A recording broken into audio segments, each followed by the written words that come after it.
காரணம் திமுக அரசு தான். இவங்களை நம்பி நாத்து விட்டோம், நட்டோம், திறந்து விட்டு தண்ணியை குட்டிச்சாறு அடிச்சுட்டாங்க டெல்டா மாவட்டத்தை. இந்த வருஷம் பாத்தீங்கன்னாக்க போதிய அளவு மழை பெஞ்சுக்கிட்டு இருக்கு. ஆனா கர்நாடகாவில் எல்லா அணையிலுமே தண்ணி இருக்கு. ஆனா அந்த அரசு அரசியல் பண்றதுக்காக வேண்டி எங்களோட விவசாய வயிற்று அடிக்கிறாங்க. முறையா தண்ணி கேட்டு பெற வேண்டிய தமிழக அரசு மௌனம் காக்குது. இங்கேருந்து கூட்டணி பேசுறதுக்காக தமிழக முதலமைச்சர் ஓடுறாங்க பெங்களூருக்கு, கூட்டணி காங்கிரஸோட கூட்டணி பேசுறதுக்கு. ஆனா கர்நாடகாவை பத்தி தண்ணி கேட்டு ஒரு வார்த்தை கூட பேசல. என்ன காரணம்? ஆனா முல்லை பெரியாருக்கு இங்க முதலமைச்சர் கடிதம் எழுதுறாரு. இது இரட்டை வேடம் போடு திமுக அரசு. எனவே தொடர்ச்சியா பாலைவனமாக்கும் திட்டத்துக்கு துணை போறக்கூடிய திமுக அரசுல நீர்ப்பாசனத்துறை அமைச்சர் திரு துரைமுருகன் அவர்கள் உடனடியாக பதவி விலகணும். அவருக்கும் இந்த துறைக்கும் கொஞ்சம் கூட தகுதி இல்லை. ஏன்னா கொடுக்குற பேட்டியெல்லாம் பார்த்தீங்கன்னாக்க கேனப்பை மாதிரி பேட்டி கொடுத்துட்டு போயிட்டு இருக்காரு. இங்கே இன்னைக்கு எத்தனை லட்சம் விவசாயிகள் இன்னைக்கு மடிச்சு மண்ணா போகிற நிலைமைக்கு நாங்கள் உட்காந்துருக்கோம். போராடுறதுக்கு உரிய அனுமதி கிடையாது. இந்த நாட்டில் எவ்வளோ விவசாயிகளுக்கு என்ன நீங்கள் இது வரைக்கும் நடவடிக்கை எடுத்திருக்கீங்க? என்ன ஆய்வு நடத்திருக்கீங்க? ஒன்றுமே கிடையாது. விவசாயிகளை துரத்தி பிடிக்கிறீங்க.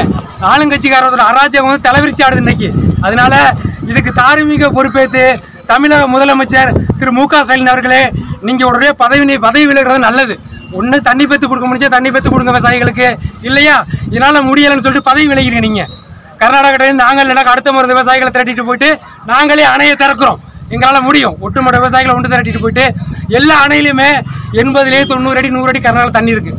ஏன் கொடுக்க மாட்டேங்கிறாங்க? அவங்க கூட்டணிலாம் நீங்கள் ஆட்சியில் இருக்கிறீங்க. அவங்க பதவியேற்புக்கு போனீங்கல்ல, போன வாரம் வரைக்கும் முதலமைச்சர் சந்திச்சிருக்கீங்களே, ஏன் ஒரு வார்த்தை கூட திறந்து தமிழக தண்ணி வேணும்னு கேட்கல? நீங்க காரணம் தமிழக அரசுடைய மெத்தன போக்கும். இந்த காவிரி டெல்டா விவசாயிகள் மீது அக்கறை இல்லாத தமிழக அரசு இன்னைக்கு கர்நாடக அரசிடமிருந்து நமக்கு உரிய பங்கை இந்த காவிரி நீரை நமக்கு தமிழகத்துக்கு பெற்றுக் கொடுக்காத காரணத்தினால இன்னைக்கு தண்ணி இன்னைக்கு ஜூன் 12 மேட்டூர் அணை திறக்கல.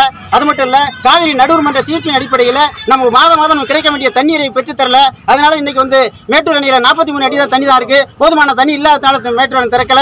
இன்னைக்கு லட்சக்கணக்கான ஏக்கர்ல நாங்கள் விவசாயம் பண்றதுக்கு சாகுபடி செய்து தயாராக இருக்கிற நேரத்தில் எங்களுக்கு இந்த சாகுபடி பண்ண முடியல. அதனால இன்னைக்கு ஒவ்வொரு விவசாயியும் ஏக்கருக்கு 50,000 நஷ்டம் வருது. அது மட்டும் இல்ல, டெல்டா பகுதியில் லட்சக்கணக்கான விவசாய தொழிலாளர்கள் 3 மாதம் வேலை பார்ப்பாங்க.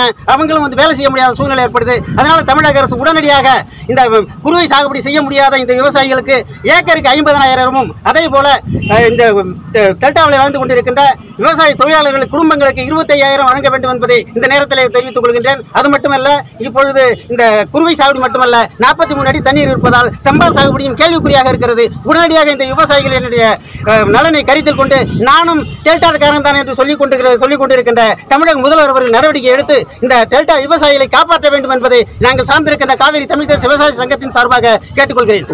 எம்.ஆர். சுப்பிரமணியன், தலைவர், காவிரி தமிழ் தேச விவசாய சங்கம். கண்டிக்கிறோம். தமிழக அரசை கண்டிக்கிறோம். டெல்டா மாவட்ட விவசாயிகளை தமிழக அரசும் கர்நாடக அரசும் கடுமையாக வஞ்சிக்கிறாங்க. உடனடியாக உரிய நடவடிக்கை மேற்கொண்டு எங்களுக்கு தண்ணியை பெற்று குறுவை சாகுபடிக்கு உரிய தண்ணீரை வழங்கணும். அதே மாதிரி நிறைய விவசாயிகள் பாதிக்கப்பட்டிருக்காங்க. அதை ஆய்வு மேற்கொண்டு உரிய நிவாரணம் வழங்கணும்னு கேட்டுக்கொள்கிறேன். புகழேந்தி தமிழக புரட்சிகர விவசாயிகள் சொல்லுங்க. கொஞ்சம் ஷார்ட்டா சொல்லுங்க, உங்களுக்கு கூடாது.